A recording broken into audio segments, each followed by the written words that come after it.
Hello, I just attended Hampton's International Film Festival, virtually, and it was great. Usually I go to the Boston Film Festival, but they decided to cancel altogether, so I settled with Hampton's this time, which is in New York, by the way. Even though they had to go virtual for obvious reasons, Hampton still found a way to make this festival interesting, by adding cool introductions before each movie, and really interesting virtual Q&As after every film. I personally loved the Minari Q&A and the conversation with Stephen Yeun and the conversation with Leslie Odom Jr. for One Night in Miami. A film I actually did not see at the festival because it sold out quick and it was a closing night film, so it was more expensive than others, but I'll definitely check that one out soon. So 10 out of 10 for the festival, but how were the movies? Well, I gathered my best friend and we saw 6 pretty great movies, so I'm going to spend the next couple days talking about 2 movies each in chronological order of which I saw. The first movie I saw was The Sound of Metal, directed by Darius Marder, who is a frequent collaborator with Derek Cianfrance, who did The Place Beyond the Pines. I really love this concept. A heavy metal drummer blows out his eardrums and learns to adapt to a world of silence. But really, it's all about learning to accept the biggest challenges that life throws at you, and this movie tells it in the most caring way possible. As someone who is hard of hearing, my left ear is weaker than my right ear and has been since childhood. This film couldn't have handled this topic in a more respectful way.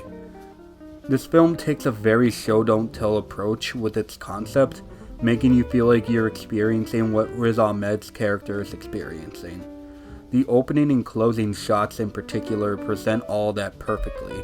The opening and closing shots are some of the most immersive and heartfelt shots I've seen all year. They're seriously so effective of getting you in the psychological perspective of this character. The best part of this movie, however, is the sound design, 100%.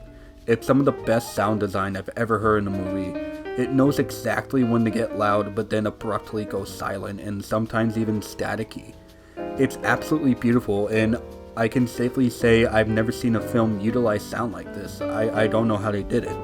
Riz Ahmed also is an absolute revelation. He completely disappears into this role and brings the absolute right amount of energy to this character. He's so believable and heartbreaking, and Olivia Cooke was also fantastic. At points he's unrecognizable and disappears into the role as well. However, I really don't like the editing. It's pretty inconsistent and abrupt, and honestly it distracted me from the movie. It'll start one scene and then out of nowhere cut to the next without any context or warning, and because of that the movie does feel a bit slow and the 2-hour runtime doesn't really feel warranted. But other than that, I really like this movie and it'll be on Amazon Prime soon. This one gets a 4 out of 5 for me. Maybe it'll be higher or lower on another viewing, who knows, but it definitely had an effect on me. Then I watched Nomadland, directed by Chloe Zhao.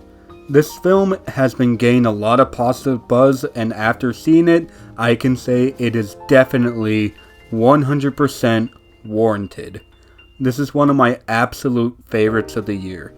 Above all else, there are very few movies as wholesome as Nomadland. It's a movie that loves everything, people, nature, etc., and spends so much time in development on something or someone, but never fails to expand on the little things in life. The little things that seem so trivial at first, but you start to realize how beautiful it all is.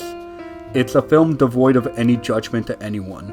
It always sits and listens to anyone speaking, and at the end reminds them how important they are. That's the beauty of Nomadland.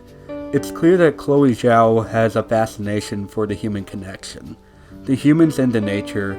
I have a feeling that she's going to be a favorite of mine for years to come. She even had real-life nomads act for the film and give their real names, so in a sense the film has a documentary-type feel, and it seriously felt authentic and overall beautiful. There are scenes of monologues from these nomads that drove me to tears because of how passionate they were in what they were doing. And of course, Frances McDormand does an absolutely amazing job portraying her character. Her character is one of the sweetest, most relatable people you can follow, and when her character needs to shift in terms of emotion, it's pretty seamless. It's one of the best performances all year. The first 15 minutes are a little too slow for my taste, but I honestly forgot about it. Everything else is brilliantly done.